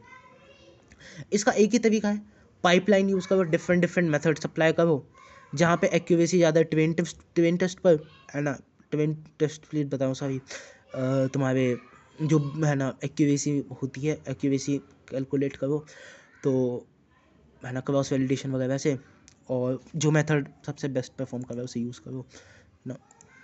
लेबल एनकोडिंग, इसकी बात करते हैं। तो हम क्या करते हैं कभी कभार जब हम एनकोडिंग करते हैं, so what problem sometimes we observe it is that कि हम एनकोडिंग करने के चक्कर में एक बहुत फालतू काम कर देते हैं। देखो मैं समझाता हूँ तुमको। जैसे फॉर एग्जांपल मैं कोई डेटा सेट पे काम कर रहा हूँ, तो 3 शहर है, हरिद्वार, ऋषिकेश, अरे यार क्या लिख दिया मैंने, वो ऋतिक रोशन दिमाग में रह गया था तो मैंने वैसे ही लिख दिया था सॉरी। ऋषिकेश, देहरादून और रुड़की। तो अब क्या होगा भाई, हम जब इसे इनकोड करेंगे तो हम क्या कर सकते हैं कि हम इसको ऐसे इनकोड कर सकते हैं 1 2 3 1 2 3 ऐसे करके 0 1 2 3। तो एक ऑर्डर नहीं बन गया, हम ना चाहते हुए भी हरिद्वार को हमने 0 दे दिया, यहाँ पे एक तरह का हमने ना चाहते हुए भी ऑर्डर हमने इंड्यूस कर दिया, that is going to be a problem. ठीक है, so we have to take care of that as well. बिना बात हमें ऑर्डर नहीं चाहिए। ठीक है, नॉमिनल फीचर्स है ना। ठीक है, आगे है हमारा cost and benefits types of error. So हमारे पास एरर के दो टाइप होते हैं, कॉस्ट होता है और एक होता है बेनिफिट। ठीक है, तो ये मेडिकल है ना, जैसे आप इसे समझ लो कि स्पैम क्लासीफायर है, स्पैम है ना क्लासीफायर, स्पैम क्लासीफायर। तो स्पैम क्लासीफायर में हम क्या चाहते हैं कि अगर 1% नो स्पैम मिसक्लासीफाई हो गया तो it's not going to be a big problem. ठीक है भाई, स्पैम मिसक्लासीफाई हो गया, ठीक है, हो जाता है, गलतियाँ हो जाती है। और वहीं अगर मान लो भाई आपके पास जॉब ऑफर आया है और वो स्पैम क्लासीफाई हो गया, व्हाट इज़ मोर खतरनाक। ठीक है, ये वाला एरर। तो हम इस वाले एरर पे भाई देखो, ये वाला एरर ज़्यादा है तो भाई हम फिर कोई हम मॉडल को इस वे में ट्रेन करेंगे कि ये वाला एरर कम हो, चाहे ये वाला एरर थोड़ा बढ़ जाए। और एक सिचुएशन ऐसी भी हो सकती है कि जैसे कैंसर है, तो जिस इंसान को कैंसर नहीं है उसे कैंसर डायग्नोज हो गया, तो कंपैरेटिवली इतनी दिक्कत नहीं है। एक्चुअली जब मुझे एग्जांपल पहली बार पढ़ाया गया था ना बहुत पहले, तो मैं ये सोचता था कि जिस इंसान को कैंसर नहीं है उसे कैंसर बता दिया तो भी तो दिक्कत है, but now that I think about it, जिस इंसान को कैंसर है और उसे बता दिया कि नहीं है, वो बहुत बड़ी दिक्कत है क्योंकि उसके लिए मौत का सवाल आ जाता है। ठीक है, हालांकि भाई जिस इंसान को कैंसर नहीं है उसे कैंसर बता दे तो बेचारे के बाल झड़ जाएंगे, कीमोथेरेपी बिना बात ही भाई की ऐसी तैसी हो जाएगी। तो ठीक है भाई, मतलब एग्जांपल के लिए आप समझ जाओ कि एरर के भी टाइप होते हैं, तो हमें हर तरह के एरर पे काम करना है। ये दोनों तरह के हमें समझना है कि कौन सा एरर ज़्यादा बेनिफिशियल है। और ट्रस्ट में ये आप ऐसे नहीं कर सकते कि आपने पाइपलाइन में डिफरेंट है ना पाइप्स लगा कर आपने चेक कर लिया अपना कि भाई कौन सा ज़्यादा एक्यूरेसी है। नहीं, ये एक बहुत लॉजिकल सा क्वेश्चन है, ये लॉजिकली पूछा जाता है। तो ठीक है, आगे आगे है हमारे पास error should not be related with any column. वही वाले पॉइंट कि भाई अगर डेटा की सूरत एक्स स्क्वायर वाली है, डेटा की सूरत एक्स स्क्वायर वाली है और हम उसे रिप्रेजेंट कर रहे हैं एक्स से, तो एरर हो जाएगा एक्स स्क्वायर माइनस एक्स, जो हमें नहीं चाहिए, एक्स स्क्वायर माइनस एक्स जो कि हमें नहीं चाहिए। परसेंटाइल हमें बहुत अच्छा आइडिया देते हैं। देखो 25% हमको जब हम डी एफ डॉट डिस्क्राइब करते हैं तो हमको पता लगती है, तो 25%, 50%, 75%। तो हम जब मिनिमम और मैक्सिमम वैल्यू देखते हैं तो वो जनरली रेंज जानने के लिए देखते हैं कि डेटा की रेंज क्या है, पर उसमें आउटलायर भी इंक्लूडेड होते हैं। यहाँ पर हमको एक काफ़ी ट्रू सा आइडिया मिलता है कि डेटा की एक्चुअल रेंज क्या है if we don't care about the outliers. आगे बात करते हैं, तो मतलब हाँ यही है, परसेंटाइल्स को देखो। और मैं ना एक काफ़ी फ़नी चीज़ किया करता था बहुत पहले, ये थोड़ा फ़नी है वैसे, मैं ये रिकमेंड नहीं करूँगा। मैं कहते क्या करता था, मैं जैसे 25% है, 50% है और 75% है, तो मैं इसको देखता था। तो अगर यहाँ पे आ जाता है मान लो 1 है और फिर ये 2 है, ये 3 है, 75 है, ये 7 है, तो मैं है ना ये वैल्यूज ये आ जाती है किसी कॉलम के लिए, तो मैं कह देता था क्लासिफिकेशन है। और ये मैं आपसे पूछता हूँ ऐसा क्यों है, मतलब ऐसा इस वे में सोचना मत, अपना लॉजिक लगा के ढूंढना कि क्लासिफिकेशन सॉरी ये कैटेगोरिकल है या फिर न्यूमेरिकल कॉलम है। ठीक है, बट है ना मैं ऐसा क्यों करता था इसके बारे में तुम सोचना। ठीक है, आगे बात करते हैं रॉ डेटा और इंजीनियर्ड डेटा, इनमें अंतर होता है। ठीक है, रॉ डेटा आप एनालिसिस में बहुत ज़्यादा यूज़ करते हो, जब आप एनालिसिस करो ईडीए करते हो, तो ईडीए में मैं ये जो रिकमेंडेशन करता हूँ, रिकमेंडेशन का जनरली करते ही यही है कि ईडीए परफॉर्म करने से पहले स्टैंडर्डाइज मत करो, ईडीए करने से पहले आउटलायर ट्वीट मत करो। अरे ईडीए करने से पहले मिसिंग वैल्यूज़ के भी कुछ पैरामीटर्स को करो। ठीक है ज़्यादा मिसिंग वैल्यूज़ पे भी ज़्यादा ध्यान ना दो, क्योंकि रॉ डेटा में आपको इंसाइट्स मिलते हैं। इंजीनियर डेटा हमारे मॉडल को ट्रेन करने के लिए होता है। तो दोनों में अंतर जानना बहुत ज़रूरी होता है। रॉ डेटा आपको वास्तविकता बताता है, इंजीनियर डेटा आपको आपके मॉडल को है ना सुख से ट्रेन करता है, ठीक है, अच्छे से ट्रेन करता है। आउटलायर क्लास, मैंने आउटलायर क्लास की बात कर ली है कि जैसे फॉर एग्जांपल आउटलायर क्लास आप इस तरह समझ लीजिए, मान लो मैं कंपनी का, एक बहुत बड़ी कंपनी है, अगेन बहुत बड़ी कंपनी है, तो उसमें क्या है कि एम्प्लॉयज़ की सैलरी पे बात करते हैं, तो कुछ एम्प्लॉयज़ की सैलरी बहुत कम है, फिर कुछ एम्प्लॉयज़ की सैलरी बहुत ज़्यादा है, मतलब एक डिसेंट सी है, और कंपनी बहुत बड़ी है, बहुत डाइवर्स है। ऐसा मान लो कोई ऐसी कोई कंपनी नहीं है कि भाई वो कोई आईटी कंपनी है बहुत बड़ी, कोई मान लो फैक्ट्री है अपना, पतंजलि है मान लो, तो पतंजलि में डेटा साइंटिस्ट भी काम कर रहे होंगे, मजदूर नहीं बोलना चाहिए, लेबर भी काम कर रही होगी, और फलाना सब लोग काम कर रहे होंगे, है ना। तो ऐसे ऐसे मान लो सभी एम्प्लॉयज़ का यहाँ पे कलेक्शन है, तो यहाँ पे कुछ आउटलायर्स भी है, ठीक है। तो अब आप सोचो, ये जो आउटलायर है ये एनोमली है या नॉइज़ है, एनोमली है नॉइज़ है। अब भाई रामदेव बाबा जो है, ठीक है, वो किसी को ऐसी मजाक में ज़्यादा सैलरी थोड़ा ही दे देगा, तो ये नॉइज़ तो हो ही नहीं सकती भाई। अच्छा तुम ये बताओ, कोई कंपनी गलती से, है ना, गलती से क्यों देगी, तो ये अपने आप में क्लास है, ठीक है, ये अपने आप में एक क्लास, एक हायरार्की है, जो हायरार्की क्लस्टरिंग कभी मैं वीडियो डालूंगा उसके ऊपर, आपने पढ़ी भी होगी। तो हायरार्की क्लस्टरिंग में ये चीज़ बड़े अच्छे से हैंडल होती है। ये कोई नॉइज़ नहीं है, ये एनोमली है। और एनोमली क्यों है, क्योंकि भाई कोई भी कंपनी बिना बात ही, है ना, अपने एम्प्लॉयज़ को ज़्यादा सैलरी नहीं देगी, तो ये इसके अंदर भी यूज़फुल है ना। पर ये अपनी एक क्लास है किसकी, मान लो जो पतंजलि के टॉप इंजीनियर्स हैं वे लोग, और ये लोग कौन है, ये लोग लेबर है, फिर ये लोग थोड़े स्किल्ड वाले वर्कर हैं, फिर ये लोग बहुत स्किल्ड वाले वर्कर है, सुपरवाइजर जो भी होते हैं भाई, मुझे पता नहीं स्ट्रक्चर, बट समझ जाओ, ठीक है। तो ये फैक्ट्री में सभी का डेटा है, ये एनोमली है, बट ये एनोमली अपने आप में एक क्लास है, तो ये आउटलायर क्लास की कैटेगरी में आता है। तो ये चीज़ हमें जाननी है। Horrors of one hot encoding, भाई बहुत ज़्यादा कैटेगरीज है ना, तो हॉट वन एनकोडिंग करने के देखो दो नुकसान होते हैं। सबसे पहली बात, मल्टी कोलिनियरिटी बिना बात आ जाती है, ठीक है। क्यों भाई, सब सीधी बात है, मेल फीमेल के दो अलग कॉलम बन जाएंगे, तो ये जब 0 है ये 1 है, तो भाई कोरिलेशन तो सीधा सीधा है, ठीक है। एक दूसरा इशू क्या है कि बहुत ज़्यादा रोज़ बढ़ जाती है, बहुत सारे बिना बात के कॉलम्स आ जाएंगे, दैट इज़ ऑल्सो प्रॉब्लम। तो इनसे भी हमें डील करना है ना। तो हॉट वन एनकोडिंग की ये दिक्कतें होती है ना भाई, बहुत बड़ा हाल कर देता है हॉट वन एनकोडिंग, अगर आपने बहुत सारे कॉलम्स पे लगा दिया। अगर बात करते हैं सीमिंगली अनइम्पोर्टेंट फीचर्स, यानी कि धोखा, है ना, धोखा। अब इस पे ही हमने इनडायरेक्टली बहुत सारी बात ऑलरेडी कर ली है। मैंने आपको बताया था कि हम डिफरेंट टाइप्स के नॉन लीनियर कोरिलेशन से भी चेक कर सकते हैं, डेटा ना चाहते हुए भी कोरिलेटेड हो सकता है, जैसे आईडी वाला मैंने बात करी थी, डेट ऑफ बर्थ भी कोरिलेटेड हो सकती है। तो कुछ फीचर्स पे हमको हम हटा देंगे, ढंग से इंजीनियर नहीं करेंगे, और फिर हमारे डेटा में बाद में आके दिक्कत करेंगे, या फिर हम कुछ डेटा खो देंगे। तो ये एक काफ़ी एनालिसिस पे डिपेंड करती है कि आपने डेटा को कैसे एनालाइज किया है। And with that being said, हमने सब कवर कर लिया है, और अगर मेरे दिमाग में और कोई पॉइंट्स आते हैं तो मैं एक पार्ट 2 बना के वो भी डाल दूंगा, है ना। And I think that's it for the video.